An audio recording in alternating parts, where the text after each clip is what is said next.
Bismillah, Assalamualaikum teman-teman semua, Mas Bro dan Mbak Sis. Alhamdulillah, assalatu wassalamu ala rasulillah. Kita ketemu lagi di YouTube kami. Konten kali ini adalah edisi pembelajaran materi-materi matematika SMA. Semoga video-video kami bermanfaat bagi teman-teman semua, serta doakan menjadi amal syariah. Ya, amin. Sebelum lanjut videonya, ayo dukung channel YouTube kami dengan klik tombol subscribe bagi yang belum. Aktifkan lonceng notifikasinya juga, supaya kalian tidak tertinggal update video-video dari kami. Materi yang kita bahas pada pertemuan kali ini adalah limit fungsi.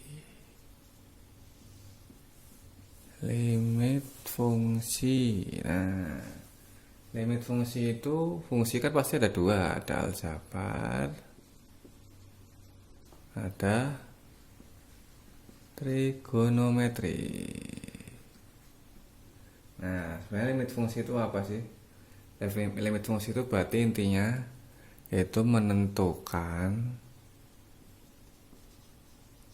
nilai suatu fungsi yang mendekati nilai asal X, mendekati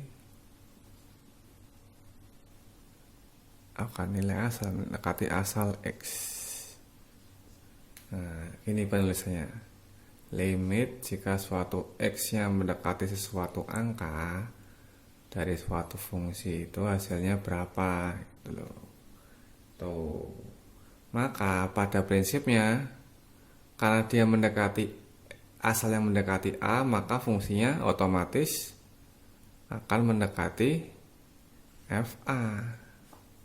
Nah, jadi bisa dikatakan bahwa limit X mendekati A, fungsi Fx itu ini limit ya harusnya ya. Kebiasaan yang sederhana itu berarti F A. Tuh. Jadi penyelesaian limit itu dengan substitusi.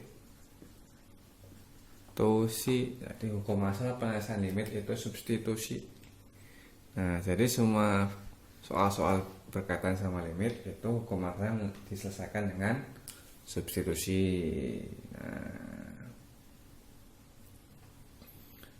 Nah, nilai dari limit itu, hasil atau nilai dari limit itu berupa bilangan real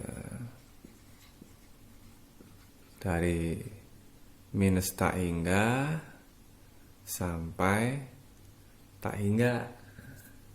Nah, sebenarnya di tak hingga itu sebenarnya apa sih? Tak hingga itu sebenarnya adalah, kalau minus tak hingga itu kalau di limit ya, itu sebenarnya tak terdefinisi sebenarnya. Jadi dari sesuatu minus angka dibagi 0 itu kan jadi minus tak hingga. Ini khusus di limit ya. Kalau di luar limit kan nggak mungkin ada nih tak terdefinisi. Kalau kalkulator misalkan min 3 bagi 0 tak terdefinisi. Kalau tak hingga itu berarti dari suatu angka dibagi 0 itu hasilnya tak hingga. Ini khusus di limit. Contohnya gini, misalkan ada limit X mendekati 0 misalkan. Kalau misalkan 2X, berarti masukannya X nya 0, berarti 2 kali 0 sama dengan 0.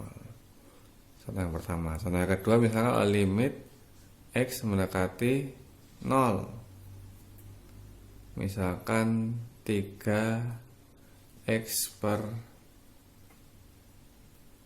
3X per 2X misalkan. 3 dibagi 2 kali 0, berarti kan 3 per 0 kan. Kalau di limit berarti hasilnya tak hingga gitu.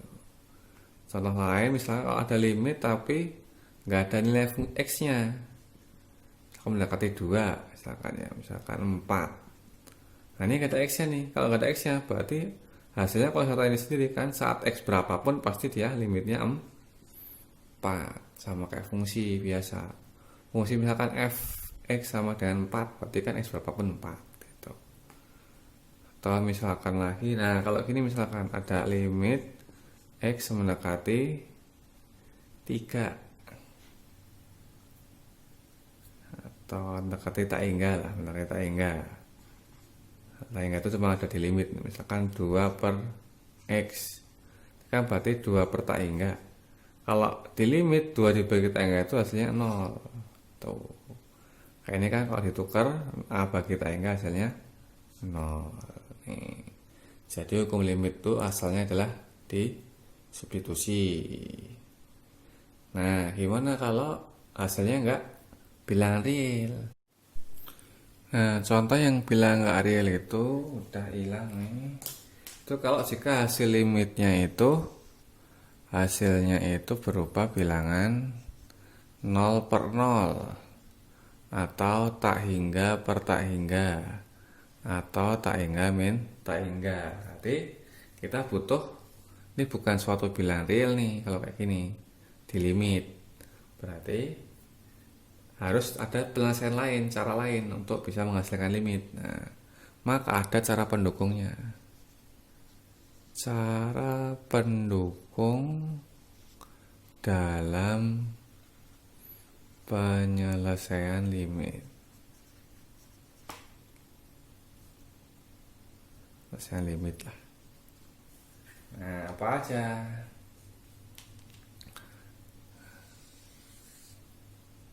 Kita ringkas dulu deh. Yang pertama, tapi ingat ya hukum asal limit itu dengan substitusi. Yang pertama itu pemfaktoran. Nah, selama fungsinya bisa difaktorkan dan bentuknya umumnya itu limitnya X mendekati sesuatu fx per gx dan dia bisa difaktorkan, makanya kita pakai pemfaktoran.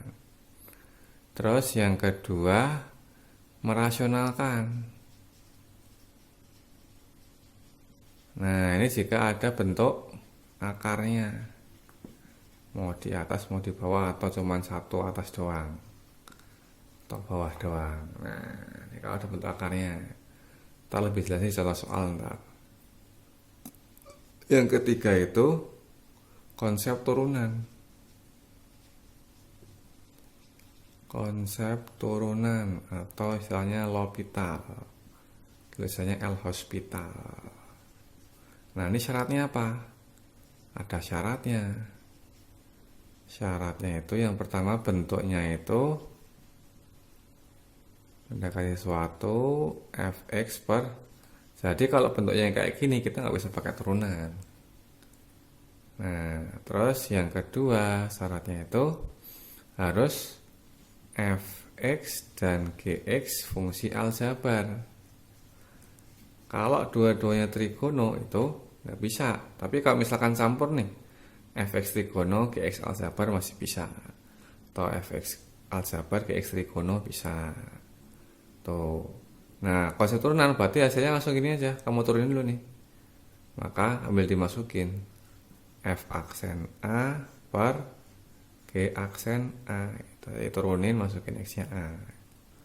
Nih, konsep turunan. Yang berikutnya yang keempat itu aturan limit tak hingga.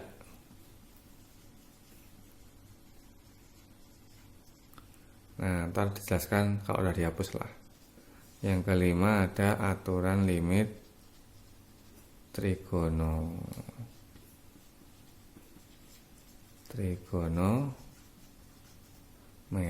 Nah, aturan limit tak hingga trigono gimana nih? Iya, kita jelaskan aturan limit tak hingga. Aturan limit tak hingga. Nah, berarti biasanya bentuknya itu biasanya ada limit mendekati tak hingga. Nah, aturannya gimana? Pada prinsipnya hukum asalnya itu bagi setiap suku dengan variabel pangkat tertinggi. Nih prinsipnya, cuman Biasanya limit tak hingga itu ada rumus cepatnya, dan itu lebih simple untuk dikerjakan pakai rumus cepat. Nah, tapi harus dihafalin bentuk-bentuknya gimana aja. Nah, bentuk yang pertama, jika ketemu bentuk limit x mendekati tak hingga fx per gx, atau kita jawabnya misalkan ax pangkat m bx pangkat m min 1 dan seterusnya ya sampai z per px pangkat n ditambah qx pangkat n min 1 rx pangkat n min 2, pangkatnya turun terus kan. Nah, ini gimana hasilnya? Hasilnya bisa langsung Kak kalau bentuk kayak gini. Ada 3 kemungkinan. Yang pertama, kalau m-nya itu lebih besar daripada n, maka hasilnya nggak usah kamu hitung-hitung lagi, dia pasti tak hingga. Yang kedua, kalau m-nya sama dengan n, maka hasilnya ambil koefisien variabel pangkat tertingginya. Ini kan pangkat tertinggi x pangkat m, ini x pangkat n, maka ambil koefisiennya aja, berarti a per p. Nanti dicontoh lah lebih jelasnya di video yang selanjutnya. Nah, kalau m-nya kurang dari n, maka langsung aja nggak usah dihitung-hitung, dia pasti hasilnya 0. Nah, ini bentuknya kayak gini. Bentuk yang kedua, kalau ada bentuk limit x mendekati tak hingga, ada bentuk akar nih, ax plus b dikurang px plus q. Sama, ada 3 kemungkinan juga. Ya, dilihat koefisien x-nya.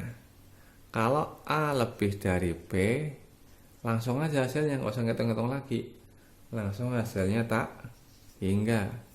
Kalau a sama dengan b, langsung hasilnya 0. Kalau a kurang dari b, langsung hasilnya minus tak hingga. Meskipun ini kan bisa dirasionalkan juga nih hukum masalahnya, cuman ada cara cepatnya gini. Yang ketiga, cara cepat yang lainnya, kalau bentuknya gini, limit x mendekati tak hingga akar ax kuadrat plus bx plus c dikurangi bx kuadrat plus qx plus r. Sama, ini ada 3 kemungkinan juga nih. Dilihatnya koefisien variabel pangkat tertingginya, a sama p nya lagi kan. Nah, kalau ini bentuknya hampir sama kayak ini. Kalau a lebih dari b, langsung hasilnya tak hingga. Nah, beda di sini nih. Kalau a kurang dari b juga sama nih, hasilnya min tak hingga. Nah, kalau a sama dengan p agak berbeda. Di hasilnya ada rumusnya nih. Ambil koefisien ini b sama q nya, b min q per 2 akar a. Nih, sebenarnya ada bentuk yang lain, pengembangan dari yang ini nih. Taruh lebih jelasnya di video contoh soalnya. Nah, ini aturan limit tak hingga. Nah, di pause dulu sebelum ke aturan limit trigonometri. Nah, kalau aturan limit trigonometri,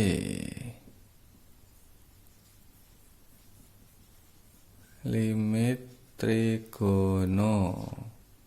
Nah, ini apa?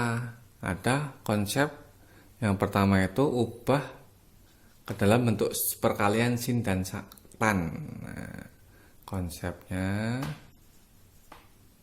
itu ubah supaya jadi perkalian sin atau tan. Intinya upaya jadi perkalian lah, baik sin ataupun tan, kalau dia ada bentuknya penjumlahan. Nah, intinya perkalian prinsipnya di sini, dia ke perkalian. Nah, karena aturan limit trigono itu bentuknya gini, ada bentuk langsung jadi, misalkan limit x mendekati sesuatu nih. Kalau ada sin ax per BX, langsung aja A per B, asalkan sudutnya sama nih. Berlaku bolak-balik, misalkan yang atas AX-nya, bawah sin BX sama. Yang kedua, kalau bentuknya misalkan ada tannya, misalkan PX per tan QX, nah langsung aja, selama sudutnya sama berarti P per Q tuh. Atau campuran sin sama tan atau sin sama sin juga bisa. Misalkan yang ketiga, kalau sin sama tan, sin AX per tan BX misalkan, berarti A per B. Atau sin sama sin, X mendekati sesuatu, misalkan sin AX per sin BX, A per B juga. Atau tan sama tan, tan QX tan RX misalkan, Q per R. Nih prinsipnya, berarti makanya ubah supaya jadi perkalian, ntar misalkan ada penjumlahan atau apa. Dan kalau bisa ke sin sama tan, karena kalau yang cos itu akan dianggap satu. Nah, rumus-rumus yang sering dipakai apa aja? Ini kan trigono, pasti harus berhubungan sama rumus trigonometri yang sering dipakai. Yang sering digunakan.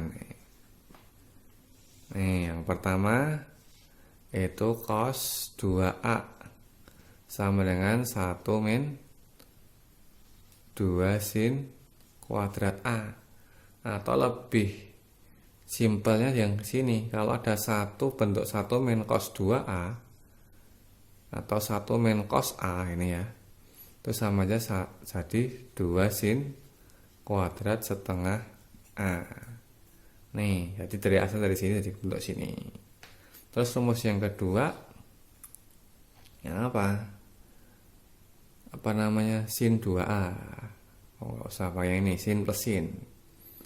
Yang sin A plus sin B. Nah, ini berarti 2 sin A plus B per 2 cos A plus B per 2. Terus yang sin min sin atau cos A plus cos B dulu lah. Cos A cos B berarti kan sama ya, 2 cos, ini cos, ini sama, ini min misalkan. Nah, terus sin min sin berarti 2 cos dikali sin sama A plus B A min B. Terus yang terakhir cos min cos, ini berarti min 2 sin sin. Ini idem ya, mas nggak usah tulis lagi. Tuh, dua ini yang paling sering dipakai, meskipun ada rumus-rumus trigonometri lain yang juga dipakai.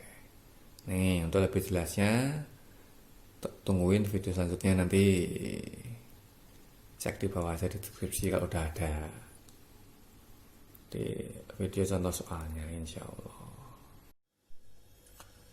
Terima kasih sudah menonton video ini sampai selesai. Jika kalian suka dengan video ini, silahkan like dan komen di bawah.